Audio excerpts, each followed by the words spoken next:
आप सभी को नमस्कार।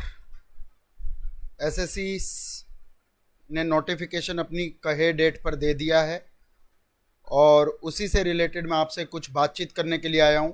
वैसे तो बहुत बड़ी खुशखबरी है, लेकिन अपने आप में यह आखिरी मौका भी है और इसके बाद त्राही त्राही होने वाली है।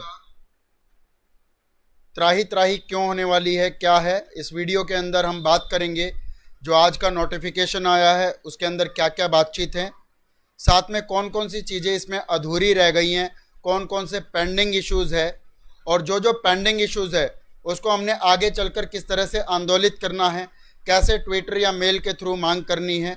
और वहीं पर आपके पास अगस्त तक का इन्होंने अपना कैलेंडर दिया है, यानी सितंबर से इनके पास सीईटी लागू हो जाएगा। क्या ये ठीक ठाक तरीके से सीईटी लागू करा पाएंगे या ये भी जीएसटी वगैरह वगैरह की तरह जुमला साबित होगा, इस पूरी की पूरी बातचीत मैं आपके सामने करने वाला हूं। एक बार जितने बच्चे यहां पर जुड़ गए हैं, जितने सारे स्टूडेंट यहां पर जुड़ गए हैं, फटाफट से वीडियो को शेयर कर दीजिए और आइए इसको पढ़ने की कोशिश करते हैं। आखिरी मौका है, इसके बाद त्राही त्राही होने वाली है।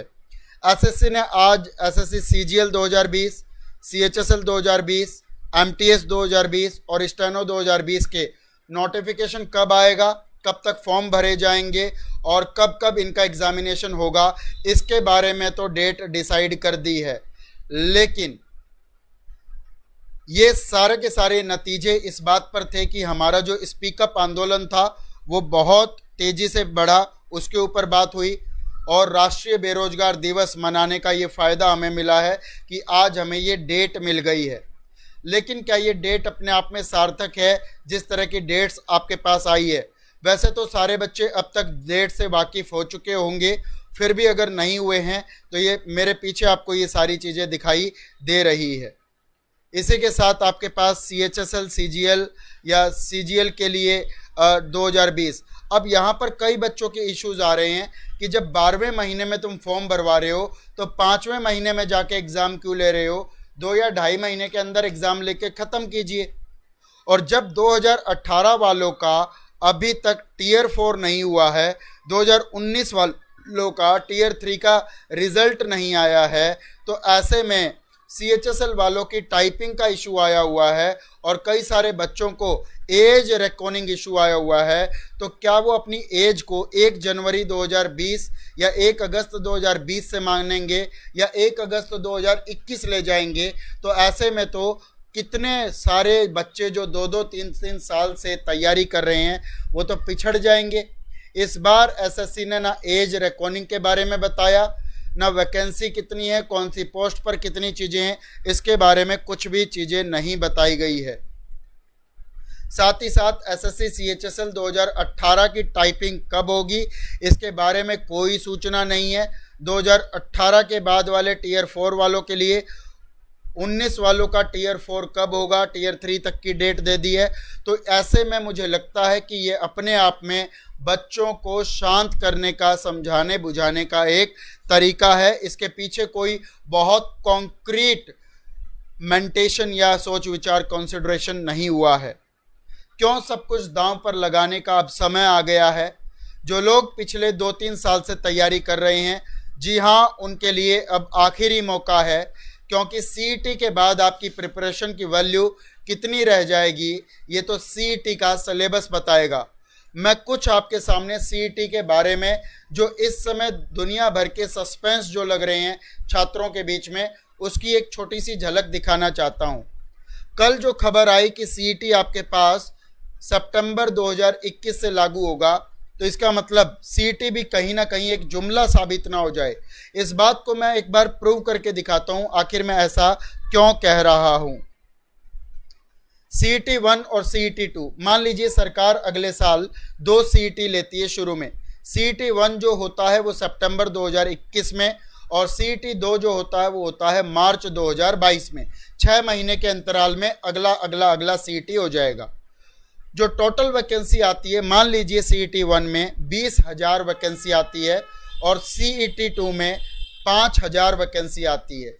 और दुर्भाग्य से जो पोस्ट है जो सीजीएल के अंदर जो अच्छी पोस्ट आती है इंस्पेक्टर और एग्जामिनर टाइप की, वो सारी की सारी सीईटी 1 में आ जाती है, और जो लोअर पोस्ट होती है जिसके अंदर आपके पास असिस्टेंट ग्रेड की पोस्ट होती है वो सीईटी 2 में आती है। और ऐसे में किसी विद्यार्थी का पहले सीईटी में सिलेक्शन नहीं हुआ और दूसरे में सिलेक्शन हुआ, जिसके लिए वो डिज़र्व भी करता था, उसकी मेहनत भी डबल हो चुकी थी, उसकी तैयारी भी डबल हो चुकी थी, और अब जाके सीईटी 2 में बहुत सारे बच्चों को नया जो पैटर्न है वो भी समझ में आ गया था। ऐसे में क्या उस बच्चे की गलती रहेगी? तो जो सीईटी 1 रहेगा ये मुझे लगता है ये आपके ऊपर एक प्रकार का प्रयोग रहेगा।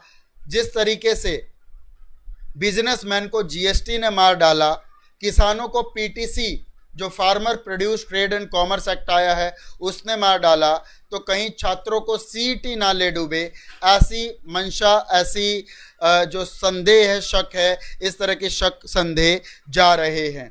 ऐसे में पढ़ाई जरूरी है, पढ़ाई करते रहें, लेकिन सरकार पर दबाव बनाना भी जरूरी है, और इसलिए नौकरी हमारा हक है और हक आप लेकर रहेंगे। और इसके लिए हमें आगे आने वाले वक्त के अंदर, इसी वीक के अंदर एज रिकॉर्डिंग के ऊपर क्या मुद्दा उठाना चाहिए, सीएचएसएल टाइपिंग के ऊपर क्या मुद्दा उठाना चाहिए, और इन दोनों के दोनों गैप के बीच में, जो बड़े बड़े एग्ज़ाम्स के बीच में जो गैप आया हुआ है नोटिफिकेशन और एग्ज़ाम डेट के बीच में, इनको किस तरीके से किया जाना चाहिए, इसके ऊपर आप मुझे बताइए। हम भी इसके ऊपर थोड़ा सा एक्सप्लोर कर रहे हैं, डिस्कशन कर रहे हैं बाकी मेरे टीचर साथियों से, मैनेजमेंट से, और जितने भी सेलेक्टेड कैंडिडेट पहले से हैं जो इस तरह की ऑफिशियल टर्म को थोड़ा थोड़ा जानते हैं, उनके साथ भी मैं पिछले 1-1.5 घंटे से बातचीत कर रहा था। थोड़ी देर पहले भी मैं आपके सामने लाइव आया था। तो सीएचएसएल 2019 के टीयर 2 पर बोलो। 2019 का टीयर 2 हो जाएगा भाई, आराम से हो जाएगा, टीयर 1 हो जाए, एक बार कंप्लीट हो जाए। और इन्होंने टीयर 2 की भी डेट नहीं दी है, ठीक है। 1 मिनट देखता हूँ, रुको। यहाँ पर आपके पास सीएचएसएल टीयर 1 के जो लेफ्ट ओवर एग्ज़ाम है वो 12 अक्टूबर को होने हैं। सीजीएल का टीयर 2 2 नवंबर को होना है। स्टेनो का 2019 वाला एग्ज़ाम 16 नवंबर को होना है। सीजीएल टीयर 3 22 नवंबर को होना है। दिल्ली पुलिस का सीपीओ का टीयर 1 23 नवंबर को होना है। कांस्टेबल का जो एग्ज़ाम है मेल फीमेल 27 नवंबर से होना है। और सीएचएसएल का टीयर 2 की डेट दे दी है, 11वें नंबर पे दे दिए 14 फरवरी की डेट दी हुई है भाई 2019 वाले बच्चों के लिए, ठीक है। 14 फरवरी की डेट दी हुई है, तो आराम से इस नोटिफिकेशन को पढ़ लीजिए, समझ लीजिए, और कहीं भी कोई डाउट आता है तो इसके ऊपर फिर से बात करते हैं। इसी छोटी सी बातचीत के लिए मैं आप सबके सामने आया था।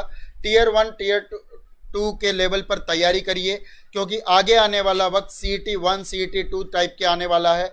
कंपटीशन और टफ हो जाएगा, नौकरियां और टफ हो जाएंगी। इसलिए इस एग्ज़ाम के लिए जो 2020 की नोटिफिकेशन अब आती जाएंगी, इसके लिए भरसक मेहनत की शुरुआत कर दीजिए, ठीक है। तो इन्हीं सब कोशिशों के साथ हम आपके साथ जुड़े रहेंगे। ट्विटर आंदोलन के थ्रू हमने जितना भी स्पीकअप मूवमेंट हो या बेरोजगारी आंदोलन का मुद्दा उठाया, इसके अकॉर्डिंग यूज़ करने की कोशिश करेंगे। सरकार ने बहलाने फुसलाने की कोशिश की है, ऐसा मैं मानता हूं। आप क्या मानते हैं? आप में से भी बताने की कोशिश कीजिए। आप में से जितने बच्चे लाइव जुड़े हुए हैं, मैं कुछ क्वेश्चन आपसे पूछना चाहूँगा, फटाफट एक बार बताने की कोशिश कीजिए। क्या आप लोग, आपके सामने एक प्रश्न दिखाई दे रहा होगा, are you happy with the today's SSC notification? आपके सामने एक प्रश्न दिखाई दे रहा है, आपके सामने एक प्रश्न दिखाई दे रहा है, are you happy with the today's SSC notification? जल्दी से जल्दी बताइए क्या आपको दिखाई दे रहा है या नहीं।